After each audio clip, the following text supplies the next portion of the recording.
Pulso económico del lunes, que vamos a comenzar echando la vista atrás a ver qué tal ha ido la aventura del IBEX en el día de hoy, en el que se ha desinflado a pesar de los acuerdos de los aranceles, etcétera, etcétera. Bueno, pues sí, iba la cosa medio bien, pero al final pérdidas leves, pero pérdidas 0,12 abajo.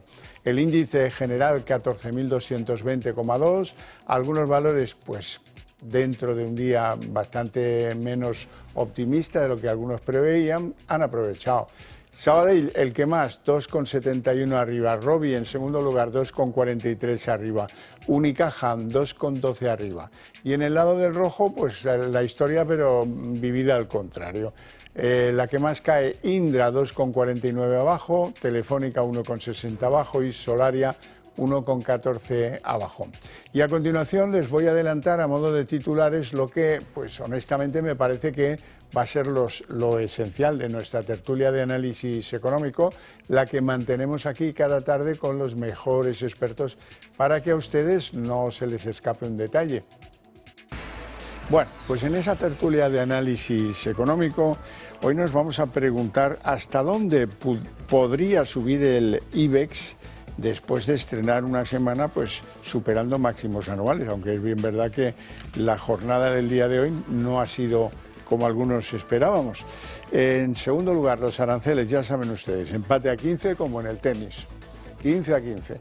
Bueno, eso a algunos los tiene de los nervios, porque la verdad es que no es lo mismo si estás en el sector del acero que si estás en las químicas, no es lo mismo, en fin, que hay mucha disparidad en ese asunto y sobre todo, no se olviden nunca que hay un efecto dólar. El efecto dólar hay que sumarlo a lo que nos carguen de aranceles por vender en Estados Unidos. Bien, yo de lo que les quería hacer nota es de que el sector alimentario español está que clama contra el arancel del 15%, les parece injusto y desequilibrado. La patronal FIAP habla de una imposición de Estados Unidos que perjudica claramente a nuestra industria de alimentación y de bebidas, y razón no le falta. En fin, les presento ya a nuestros invitados esta tarde. Don Juan Iranzo, catedrático de Economía Aplicada, director de Armadata, muy buenas tardes. Buenas tardes, encantado de estar aquí y ya el último programa antes de vacaciones, por tanto, señor, permítame desear feliz verano a todos nuestros clientes. Pues nada, igualmente, los espectadores le desean a usted feliz verano. Algunos seguimos aquí un tiempito más. Don Miguel Ángel Cigüéndez. Buenas tardes. Vicepresidente de ASEAFI, consejero de Eurohispano Opciones y CAP. ¿Todo bien? Bueno, todo bien, corriendo mucho, porque oye, nos han tenido 10 minutos parados ahí, debía ser que pasaba algún personaje importante, oye, la policía te para y 10 minutos ahí antes de llegar aquí. A lo mejor era Coldo. Bueno, cualquiera sabe. Bueno, vamos a lo nuestro. La sesión del IBEX empezaba con una gran expectativa, todos los mercados europeos al alza, ya tenemos acuerdo comercial y la cosa se ha ido desinflando, yo no sé muy bien por qué, pero al final resulta que algunos lastres han llevado que el IBEX cerrara en rojo, cosa que no nos esperábamos. Bueno, en primer lugar, y luego lo analizaremos con cierto detenimiento y sobre todo veremos el sector agroalimentario, los efectos sobre el sector agroalimentario, pero sin lugar a duda el acuerdo es malo. Es una rendición preventiva por parte de Europa, pero que también tiene efectos negativos para Estados Unidos, como luego veremos. En segundo lugar, hay que tener en cuenta que hay ciertas dudas respecto al mercado de deuda. Yo creo que empieza a preocupar enormemente, pero en cualquier caso yo sí que creo que los tipos de interés no van a seguir bajando, pero ya están a unos niveles muy moderados, hay liquidez y los resultados de las empresas hasta ahora están siendo muy positivos y de hecho cada vez las empresas del IBEX están más diversificadas a nivel geográfico y por tanto aprovechan diferentes circunstancias. Por tanto yo le veo todavía potencial, no me atrevería a decir si vamos a conseguir alcanzar los 15.000 puntos, pero hay que recordar que mucha gente nos lo pregunta, que precisamente el 8 de noviembre del año 2007, una vez que ya habían estallado las famosas subprime, que había sido en agosto, hay que recordarlo, en las famosas subprime, bueno, pues alcanzó su punto máximo, que fue 15.945,7, es decir, casi los 16.000. Hay potencial de crecimiento y yo creo que todavía muchos valores tienen posibilidades, los bancos, las energéticas, etcétera. Pero, evidentemente, también hay que estar expectante, como nos dirá nuestro compañero.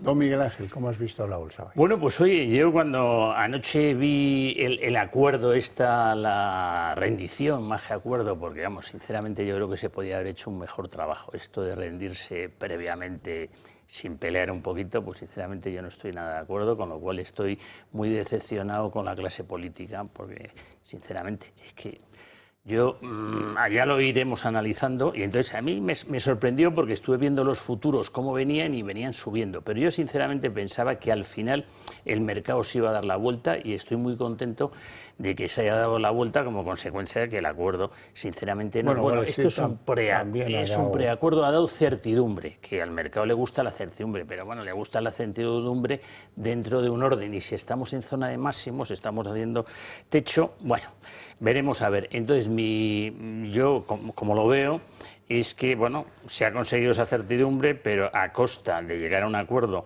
que no es bueno de ninguna manera, ni para europeos ni para los estadounidenses, desde mi punto de vista. Por cierto, ¿hasta dónde creen ustedes que podría llegar a subir el IBEX después de estrenar la semana superando máximos anuales? Pues mire, normalmente el mes de agosto no es el mes propicio para hacer nuevos máximos, con lo cual yo no descarto que a lo mejor mes de noviembre o más adelante el IBEX siga subiendo, pero ahora mismo a mí yo creo que le va a costar. Y lo normal es que en el mes de agosto, que hay menos volumen, pues las bolsas corrijan. ¿Por qué? Porque tienen una sobrecompra muy grande, porque hoy hemos visto incluso que el dólar se ha venido arriba y el euro se ha venido abajo, cosa que es normal también con el acuerdo que hemos tenido. Ha habido una caída de un 1%, hemos visto que los bonos estaban subiendo en rentabilidad, y todo esto es negativo para el mercado, pero bueno, dentro de un mercado que ya ha subido muchísimo y que es normal que tenga un alto en el camino. No, también decir que en el mes de agosto suele haber muchísima volatilidad, porque como las operaciones se reducen enormemente el volumen de las operaciones, sí que hay una serie de operadores que aprovechan la oportunidad precisamente para generar volatilidad y sacar rendimientos. Y por otro lado, casi todas las malas noticias económicas en los últimos 20 años se han producido durante el mes de agosto. Por tanto, espero que no sea así, pero yo no descarto que tengamos que entrar algún día por Zoom, etcétera, para analizar la situación, porque hay que recordar que desde la subprime en el año 2007 hasta crisis de deuda posteriormente, etcétera, se ha producido durante el mes de agosto. Igual que en otras ocasiones sucede en Navidad, porque cuando las operaciones reducen enormemente su volumen, con pocas operaciones se consiguen provocar volatilidades peligrosas y forzadas en muchas ocasiones. Pero yo espero que en este momento, a nivel mundial, si el señor Trump se está tranquilo con los aranceles y los deja donde está, aunque haya sido, como estamos diciendo, una reedición preventiva, bueno, pues pueda estar aquietado. Yo, en cualquier caso, estoy expectante al mercado de deuda, no está resuelto ni muchísimo menos. El mercado de deuda es el que valora peor la crisis, por denominarlo de alguna manera, de los aranceles, y ya veremos qué sucede a lo largo del mes. Al hilo de lo que dice Juan, de que a ver si el señor Trump está tranquilo, pues esta tarde ha decidido no estar muy tranquilo, porque, oye, lo que ha estado diciendo con respecto a Putin, pues ha hecho que el petróleo subiera, bueno, que le ha cortado los plazos con respecto a la situación en Ucrania. Entonces, bueno, yo creo que va a haber volatilidad. Sí, y va a estar... cómo se los ha cortado. 10 o 12 días. Sí, sí, o sea, la verdad, hablando de temas tan serios, es increíble. Que afortunadamente el viernes, el 1 de agosto, aumenta la OPEP su producción en 525.000 barriles, lo que evidentemente debe aquietar un poquito el mercado. Pero efectivamente hay, no cisnes negros, pero por lo menos atisbos de algún cisne peligroso en los próximos meses. Volvemos a los aranceles. Estábamos en el empate a 15, que parecía un partido de tenis, pero, ojo, eso no vale para todos, porque hay que ver que aviación o químicas eluden este tratamiento 15-15, la farmacia también, y desde luego hay que hablar de las compras multimillonarias, billonarias, que van a hacer los europeos de energía y de defensa norteamericana. Es decir, lo parecido a lo que firmaron con Canadá y parecido a lo que han planteado con Tokio, con Japón. Eso hay que añadirle pues que el dólar, si baja, es más protección, efectivamente. En primer lugar, hay que poner de manifiesto que yo entiendo que el señor Trump intente imponer una serie de cláusulas en el acuerdo que obliguen a incrementar las importaciones procedentes de Estados Unidos, en este caso de armamento y de energía. Lo entiendo perfectamente. Y además, eso también nos beneficia, porque hay que tener en cuenta que si no llevara aranceles sería mucho más competitivo y generaría competencia con el sector del armamento en Europa, y por otro lado nos abastecería, nos garantizaría el abastecimiento energético barato. Pero lo que no entiendo son los aranceles, porque los aranceles que vamos a pagar los europeos significa que nosotros vamos a tener que pagar una energía más cara, vamos a tener que pagar unos levies mucho más caros, que es el ejemplo que se ha puesto como producto emblemático norteamericano, pero es que también los americanos van a tener que pagar el vino mucho más caro, como luego veremos, el aceite, los productos siderúrgicos. Por tanto, el asunto de los aranceles sigo sin entenderlo. El 15% es un arancel alto y el mejor arancel es el que no existe, es decir, cero. Y es lo que hubiese sido un acuerdo lógico. Gracias. Sí, yo aquí creo que lo que hay que hablar es de preacuerdo. Luego, con tantos países a los que tienes que obligar a comprar ciertos productos estadounidenses, ya veremos aquí si los compran o no los compran. Ya hemos oído ya a Pedro Sánchez en las declaraciones que ha dado, que bueno, ha hablado del 5%, pero que bueno, que él no estaba nada contento. ¿Era la novena mentira o la décima? No sé si novena sinfonía o qué. Centésima. O sea que bueno, por eso que luego estos acuerdos ejecutarlos es muy complicado y entrar a la letra pequeña, pero bueno, oye, a los estadounidenses les gusta este tipo de temas grandilocuentes y bueno, a Trump pues en general le viene bien. Pero como muy bien decía usted y nos planteaba, Donald Trump quiere un dólar débil, no le gusta un dólar fuerte, y ese fue el título de uno de mis artículos recientes. ¿Por qué? Porque también significa protección. Evidentemente significa que aumentan sus exportaciones porque se es más competitivo artificialmente por la devaluación competitiva y se encarecen las importaciones. Claro. Pero hay que tener en cuenta que se produce un encarecimiento de los precios internos, porque si sube el Vega Sicilia, también va a subir el vino de California, sin lugar a duda, claro, porque eso. El margen de los precios... Hay un economista especializado en ese cálculo, no recuerdo ahora mismo el nombre, pero sí recuerdo que es uno de los grandes estudiosos de este asunto. Vamos a la repercusión sobre España. El sector alimentario español está que trina, porque les parece desequilibrado, injusto y de todo lo que se ha armado con este arancel del 15%. Pues efectivamente, es que se decía, no, si esto es un amago, pero va a quedar en nada, va a quedar en el 15% como ya sucedió en el mandato anterior de Trump, y eso significa que se van a reducir significativamente las exportaciones, sobre todo, se estima, de vino, de aceite y de aceituna en bruto, que son las exportaciones fundamentales, así como legumbres envasadas y frescas, etcétera, etcétera. Porque hay que tener en cuenta que, según el sector, hace un momento ha puesto de manifiesto que exportamos 3.365 millones de dólares a Estados Unidos, que representa el 14,5% de las exportaciones agroalimentarias españolas, y que, por tanto, están enormemente preocupados. ¿Por qué?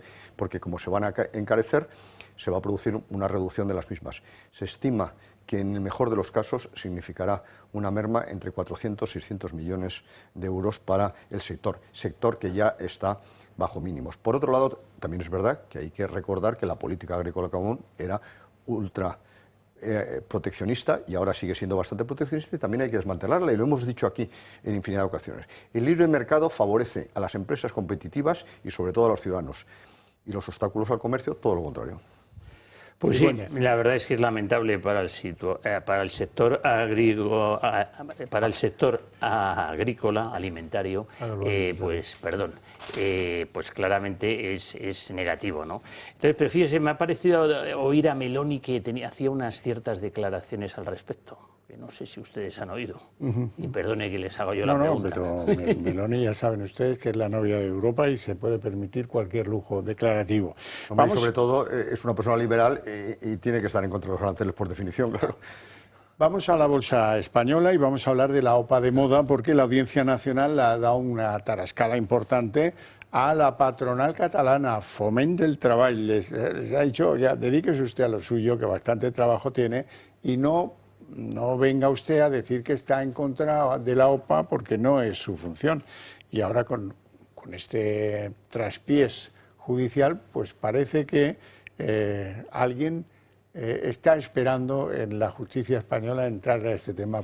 Hombre, yo creo que Foment lo está haciendo muy bien, por ejemplo, oponiéndose, y parece ser que con gran éxito por la presión que tiene y la influencia sobre algunos partidos, a la reducción de la jornada laboral, por ejemplo. Y eso a mí me parece muy positivo.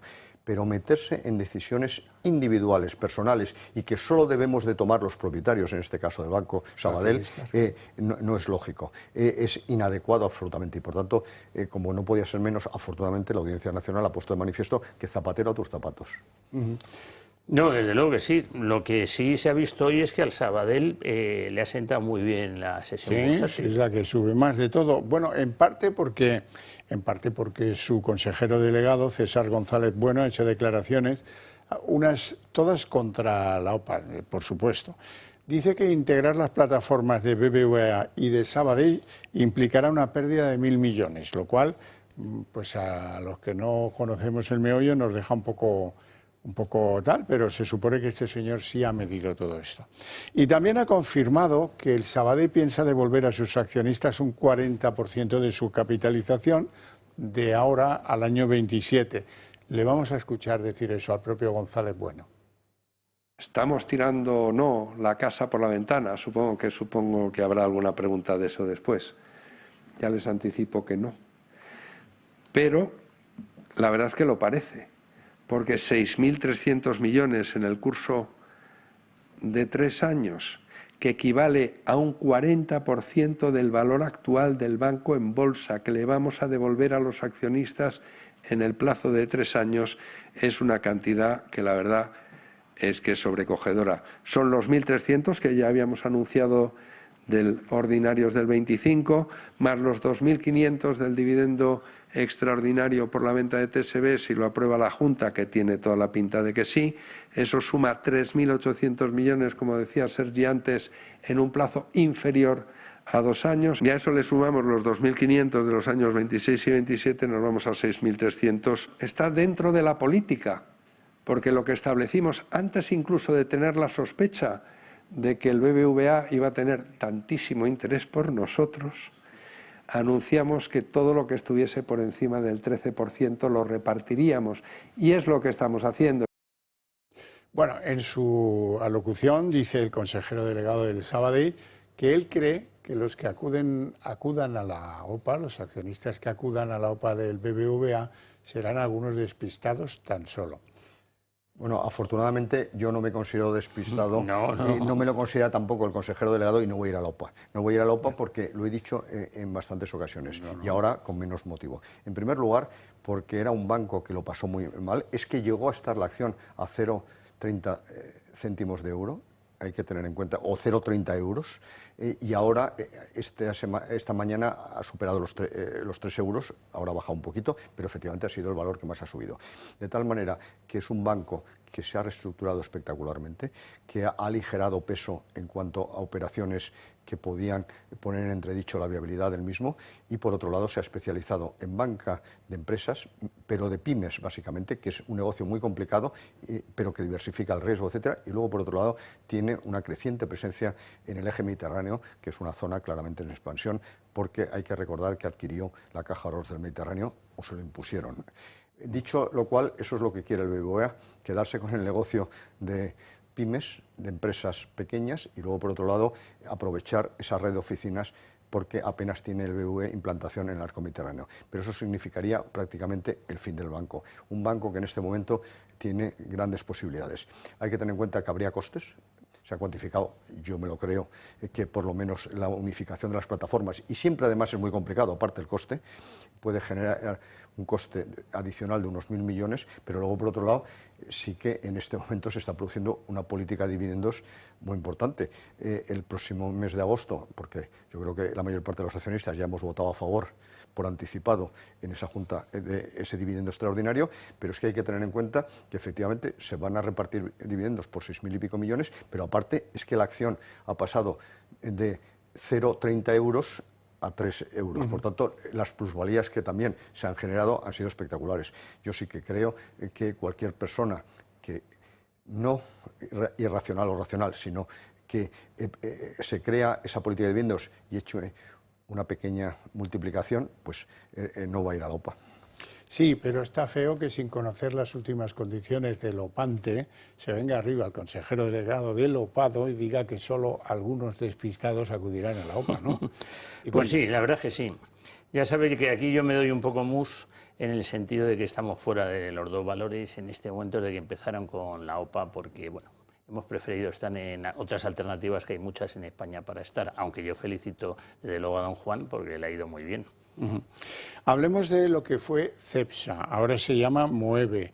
han ganado 324 millones, un 19% menos, y echan la culpa al impacto del apagón y a la caída de márgenes que les ha supuesto. Bueno, pues efectivamente se ha producido una reducción del 19% del beneficio en el primer semestre, lo que es una mala noticia. Se ha producido un ligero incremento del endeudamiento hasta los 2.498 millones, pero sí que es cierto que han justificado inversiones por 502 millones, que eso es importante de cara al futuro, durante el primer semestre, es decir, enero-junio, y luego, por otro lado, el flujo de caja ha subido a 652. Por tanto, es un resultado peor del esperado, pero no es muy malo. ¿Y cuáles son las razones que explican esa situación? En primer lugar, el apagón, que según el Gobierno nos había costado a todos los españoles apenas 200 millones de euros. Bueno, pues al final va a ser muchísimo más costoso.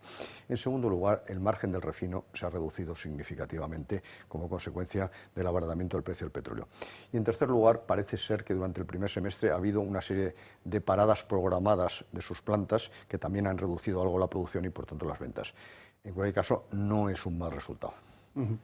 Pues mire, yo sabe lo que pasa, que yo solo sigo valores que cotizan. Como este no cotiza, pero ya que me pregunta por el sector petrolero, le cuento un poquito, si quiere, le hablo de Repsol, porque Repsol, que valor que hemos aconsejado en su momento, y eso que el petróleo no ha estado en sus mejores momentos, pues oye, no ha parado de subir en los últimos tiempos. Pero ahora ya se está acercando a la zona de máximos y, aunque nosotros estamos posicionados en Repsol de forma alcista, ya estamos pensando en empezar a salirnos. Hablemos de Telefónica, porque Telefónica, que hoy baja 1,60, es la segunda en bajadas, estaba perforando máximos anuales. Y yo le quiero preguntar a usted si eso es señal de compra o no. Pues sí, usted lo ha dicho, está ahí en una zona de rango. La verdad es que nosotros ya no estamos en Telefónica, pensamos que ha llegado a un precio un poquito, no excesivo, porque históricamente ha estado mucho más arriba, pero creemos que en el corto plazo la podemos comprar más barata, con lo cual nosotros ahora no estamos en Telefónica, que normalmente hemos estado de forma recurrente y estamos esperando verla más barata para entrar y comprar. A lo mejor en el mes de agosto, con la volatilidad que decía don Juan, pues hay posibilidades de comprar más barato. Sobre todo las Matildes estuvieron mucho más altas, efectivamente. Sí, sin duda. Los jóvenes no saben de lo que estamos hablando, pero es la publicidad que se hacía para colocar las ampliaciones de capital de Telefónica. Dicho lo cual, pues probablemente tiene un margen de recorrido porque está reduciendo su deuda, pero es verdad que hoy ha recibido una mala noticia. La Comisión Nacional del Mercado de Valores le ha sancionado con una multa de 20 millones de euros por obligar a la permanencia de muchas personas que tenían un móvil a contratar también la permanencia en televisión de pago. Y eso, lógicamente, es una colusión del mercado, es una acción que va en contra de la competencia y de la libre elección. Y les han puesto hace unas horas una multa de 20 millones que yo creo que también ha pesado en la cotización de hoy. Bueno, les tengo que contar que Abanca, entidad financiera, ha ganado 427 millones de euros con una rentabilidad del 14,6%, y este era un banco que venía de una avería importante. Pues efectivamente, otro banco que está hablando de la posibilidad de alguna absorción, fusión, etcétera. Ha dicho eso sí, con el Sabadell no, explícitamente esta mañana cuando estaba presentando los resultados. Pero efectivamente la rentabilidad ha sido magnífica. Parece ser que a lo largo del semestre han aumentado sus clientes, que es uno de los asuntos fundamentales para los bancos, porque les cuesta mucho captar clientes en este momento. Han captado 76.000 nuevos clientes y han concedido 9.000 millones de euros en créditos nuevos. Por tanto, no solo ha obtenido buenos resultados del semestre, sino que el potencial de crecimiento en los próximos meses o años se ha incrementado significativamente. Por tanto, yo creo que es muy interesante, con unos márgenes muy buenos. Los intereses, a pesar de la bajada de los tipos de interés, han aumentado el 4,5% y las comisiones un 18,4%. No tenemos tiempo para más. Lo dejamos aquí con mi agradecimiento a estos dos señores por su presencia en el programa y por sus opiniones, y a ustedes por su paciencia e interés, pero para ustedes tengo premio a la vuelta de publicidad, la redacción abierta.